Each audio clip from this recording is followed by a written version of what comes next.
여러분 안녕들 하십니까? 안녕들 하셔요? 네.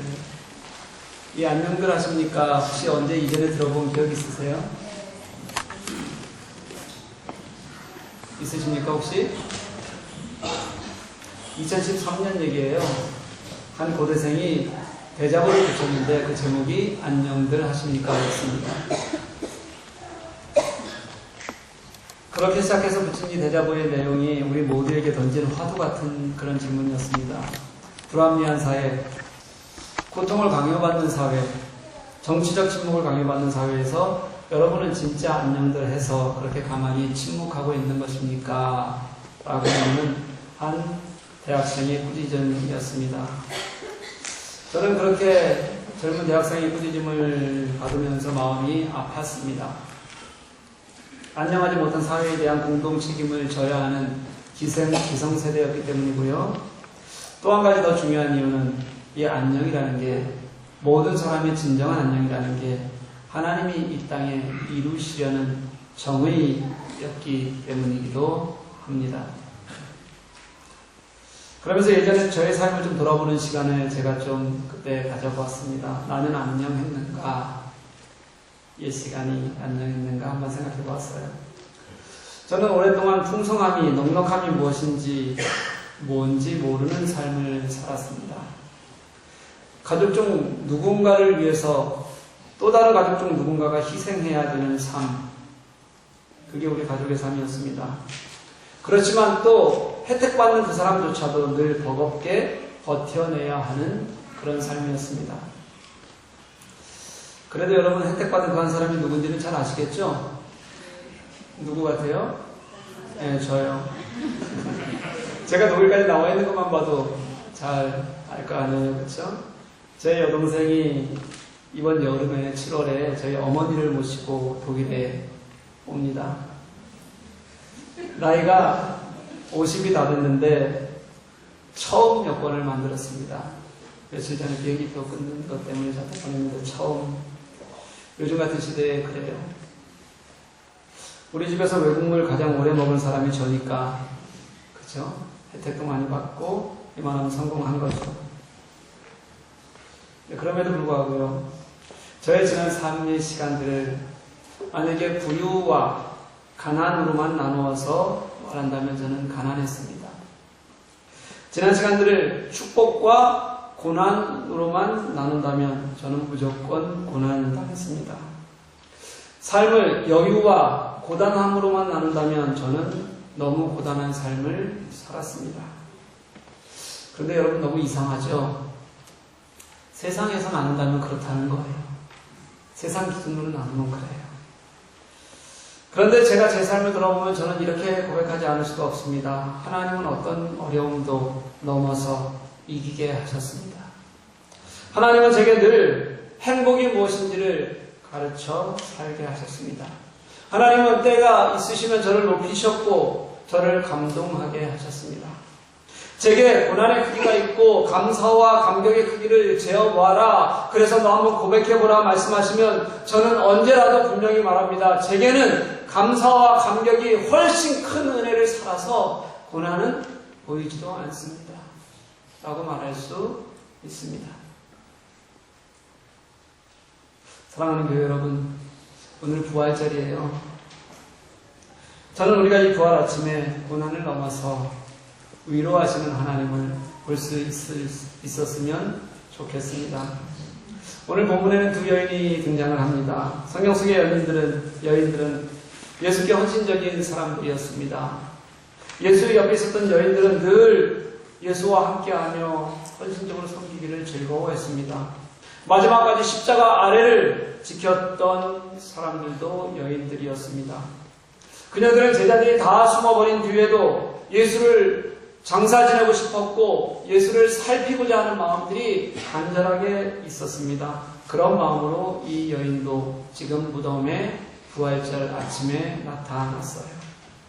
예수님에 대한 진심이 그를 그리로 오게 한 겁니다.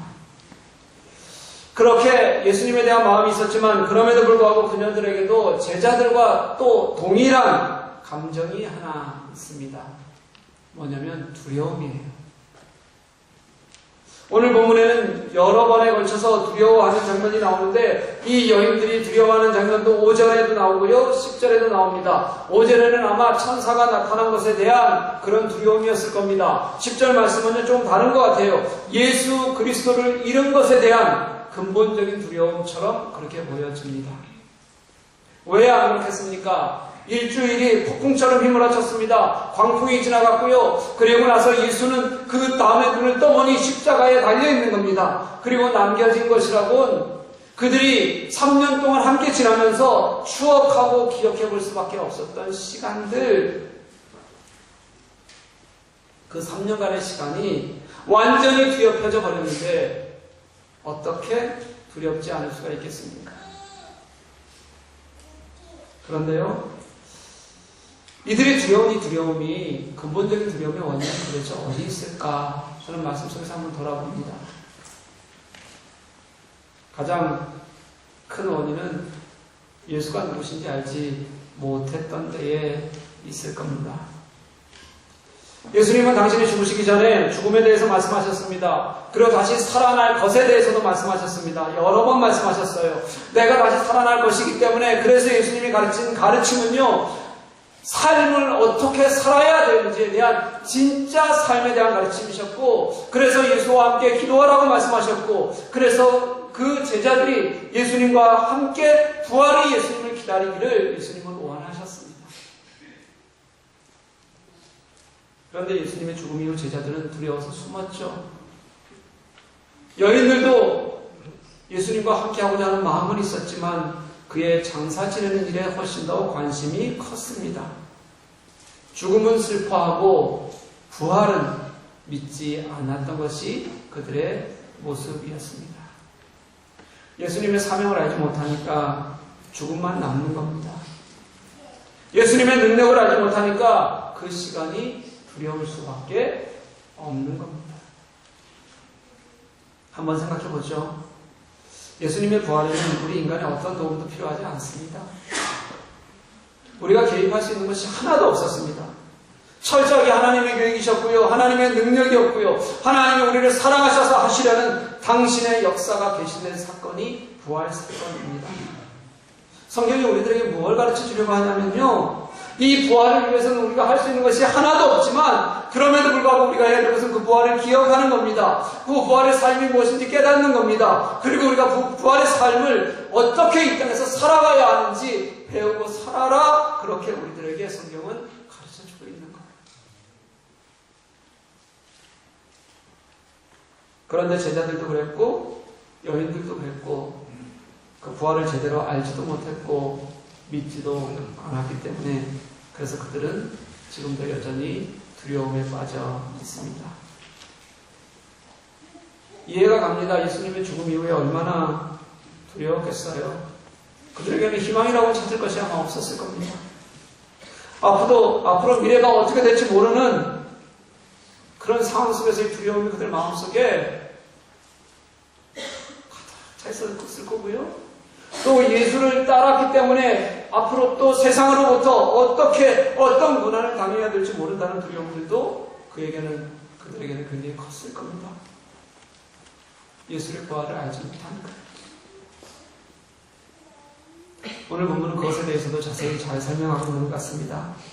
5절 말씀을 보면 천사가 이 여인들에게 말을 하는데 이렇게 말해요. 두려워하지 말아라. 그는 말씀하신 대로 살아나셨다. 두려움의 실체가 예수 그리스도의 승리, 예수 그리스도의 부활을 알지 못하기 때문이라는 것을 말씀 속에서 우리는 당연히 이해할 수 있습니다. 그렇게 그들은 예수를 알지 못해서 두려워하고 있다는 거죠. 우리는 살면서 수없이 많은 고난을 대합니다. 때로는 죽음을 생각하는 고난이 있고, 때로는 진짜 죽음 앞에 놓인 고난이 있고 두려움이 있고, 때로는 진짜 죽는 고난이 있습니다. 이것은 나의 죽음뿐만 아니라 가족의 죽음에서도 동일하게 느낄 수 있는 두려움들입니다. 때로는 내가 가진 것이 있는데 이 가진 것을 잃는 것에 대한 두려움도 있고요. 또 때로는 내가 가지고 있는 모든 삶에 대한 미래의 연약함 때문에 있는 두려움들도 우리들에게는 존재합니다. 그런데 여러분, 그게 어디에서 오는 어떤 두려움이건 우리의 그 두려움의 깊은 곳을 들여다보면요, 그래서 숨어있는 내 속의 감정들을 하나하나 들추어내면 사실은요, 우리가 두려워하는 이유는 내가 그리스도인인데도 불구하고 예수 그리스도를 진심으로 신뢰하지 못하는 것, 그분이 나의 하나님이시라는 것을 우리가 고백하면서도 그분이 나의 주권자 되어서 나의 삶에 진실한 은혜가 없는 것, 그런 고백이 없는 것이. 또 조금 더 나가볼까요?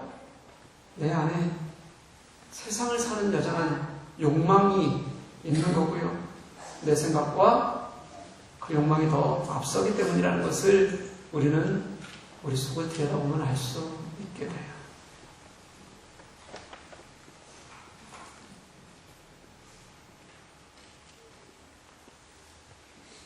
그 다음 장면을 한번 보면 이런 장면이 나옵니다. 여인들이 예수께서 다 살아나셨다는 말씀을 천사로부터 들었어요. 그리고 나서 이 말씀을 듣자마자 여인들이 제자들을 향해서 뛰기 시작합니다. 그 소식을 빨리 전해야겠어요. 빨리 가서 알리려는 마음에 그들이 뛰어가는데 오늘 말씀은 뭐라고 얘기하냐면 그 여자들이 무서움과 큰 기쁨으로 다름질했다, 이렇게 기록을 합니다. 하나님의 은총을 경험했어요. 그게 아직 예수님은 제대로 보지는 못했지만 그럼에도 불구하고 천사의 목소리를 들었고 그리고 예수님의 빈 무덤을 보았습니다. 빨리 내가 이것이 희미한 은총이지만 그 은총을 전해야겠다는 마음 때문에 열심히 뛰어가는 겁니다. 그런 기쁨이 그들에게 넘쳤어요. 그러니까 큰 기쁨, 이렇게 표현했어요. 그런데 그 큰 기쁨의 또 다른 면에서는 뭐라고 말하면 그들에게 여전한 두려움이 있었다. 성경은 그렇게 설명해요. 여러분, 우리가 가지고 있는 두려움에서 우리가 예수를 잘 믿고 그 예수 안에서 주시는 기쁨이 있고 그래도 우리가 가지고 살아가는 두려움에서 자유로울 수 있는 사람은 아마 없을 겁니다. 아마 평생 우리는 기쁨과 두려움을 함께 살아가야 할지 모릅니다. 그런데 여러분, 오늘 본문은 거기에서 끝나지 않습니다. 그렇게 무서움 반, 기쁨 반, 그렇게 달려가는 여인들에게 예수님께서 직접 나타나셨어요. 그리고 나서 이렇게 물으십니다. 평안하니? 예수께서 직접 나타나셔서 물으셨던 이 평안하냐는 질문은 평안하라는 권면이고 평안하라는 명령이십니다. 예수님은 그녀들에게 그렇게 평안을 선포하시고 그 예수님을 만난 그녀들의 모습이 어떻게 바뀌었는지 한번 보십시오. 완전히 바뀌는데 여자들이 예수의 발 아래 발을 들고 경배했다, 이렇게 얘기합니다. 이게 무슨 뜻이냐면요, 이 여인들이 그제서 정확히 이제 이해했다는 뜻입니다. 예수께서 메시아였다, 그분이 나의 하나님이셨다, 그들이 정확히 깨달았다는 말입니다. 그래서 그들이 할 수 있는 최고의 경배를, 최고의 예배를 지금 아무런 형식도 갖추지 않고 그 자리에서 부러뜨려서 예수 그리스도께 예배하는 거예요. 여러분, 예배한다는 단어가 프리스큐네오다, 제가 여러 번 말씀드렸죠. 그 뜻이 바닥에 완전히 부러뜨려서, 그래서 그 경배를 받아야 할 대상에게, 예배의 대상에게 우리가 그 발에 입을 맞추는 게 예배다라는 단어의 뜻이라고 했어요. 이들은요, 지금 예수님을 만나고 예수님이 평안을 물어주실 때 그들은 그 분이 하나님이신 것을 알고요, 완전히 변한 게 그들이 예배하는 마음이 되어서 어떻게 예배될지 따지지 않아요. 형식이 없어요. 그저 예배라는 단어가 가지고 있는 그대로 예수의 발 앞에 꿇어 엎드리고 그리고 그 발을 붙잡고 그곳에 입 맞추는 당신들이 온전한 경배를 하나님 앞에 드리고 있다는 거예요. 그 단어 그대로를 사용해서 하나님을, 예수님을 찬양하는 겁니다. 한번 보십시오, 여러분. 그 이전 복음서 어디에도 이런 예배의 모습이 나오지 않습니다. 어디에도 예수께 그렇게 완전한 경의를 드린 장면이 나오지 않아요. 복음서의 처음이에요. 처음으로 예수 그리스도께서 처음 만나주셨던 그 여인들에게 경배의 대상이 되셨다는 것입니다. 진짜 경배의 대상. 진짜 하나님을 만난 사람들, 진짜 메시아와 구주를 만난 사람들이 예배하는 마음을 그들이 보여주고 있는 거예요. 그렇게 부활하신 예수님께 자신들의 경례를 드렸습니다. 여러분, 그렇게 진짜 주님, 사신 주님께, 우리의 하나님께 진심으로 예배하는 저와 여러분들 될 수 있기를 간절히 소망합니다. 그리고 또 예수님께서 이렇게 말씀하세요. 무서워하지 말아라. 또 말씀하시고, 가서 내 형제들에게 갈릴리로 가라 하라. 거기서 나를 보리라. 예수님께서 가장 먼저 하신 일이 두려워하지 말라는 말씀. 그래서 그들에게 주신 평화가 있었고요. 이 말씀은 요한복음 16장 20절에서 말씀하셨던 것처럼 십자가의 죽음이 근심이었는데 도리어 그들에게 기쁨이 되게 하시는 거였어요. 우리 속에 있는 두려움과 고통이 감사와 감격이 되게 하는 것이었고요. 그래서 예수께서 부활하신 후 여인들에게 만나주신 것이 우리 삶의 어떤 태도여야 되는지를 우리들에게 분명하게 가르치시는 거였습니다. 그리고 나서 오늘 하시는 말씀 보니까 저는 오늘 말씀 속에서 제가 부활절 아침에 이런 기쁨이 있어야 된다는 것을 깨달아져요. 우리가 진짜 예수를 안다는 거예요. 우리가 진짜 예수께 예배한다는 거예요. 내가 어떤 어려움이 있더라도, 어떤 고난이 있더라도, 때로는 내 앞을 다 막는 그런 정말 두려움이 있을지라도, 그런 두려워하는 자들에게 주신 하나님의 평화와 위로였음을 우리가 깨닫는 거예요. 그래서 내가요, 진짜 그분을 만나고 싶다. 내가 그 하나님께 정말 나의 하나님께 경배했더니 그 하나님께서 내게 그렇게 말씀하시는 겁니다. 너는 내 것이라 말씀하시고요. 너는 내 아들이라 말씀하시고요. 너는 내가 핏값으로 샀다 말씀하시고요. 그러니 너는 이 땅에서 평안하라 말씀하시는 예수님을 제대로 만나는 것, 그게 우리가 진짜 예수를 아는 것, 예수를 예배하는 것이라는 생각이 들었어요. 사랑하는 교회 여러분, 우리 한번 돌아보십시다. 우리는 늘 패배자같이 살았습니다. 늘 나는 안 된다고 생각하면서 살았어요. 늘 나는 왜 이렇게 넘어지나 고민하면서 살았습니다. 나는 왜 이렇게 되는 일이 없냐 한탄하면서 살았습니다. 내 삶에는 하나님이 역사하지 않는 것 같다고 그렇게 말하면서 살았습니다. 내 신앙은 왜 늘 이 모양이냐고. 때로는 하나님께 하나님 내게는 왜 이렇게 이길 수 없는 어려움을 주십니까?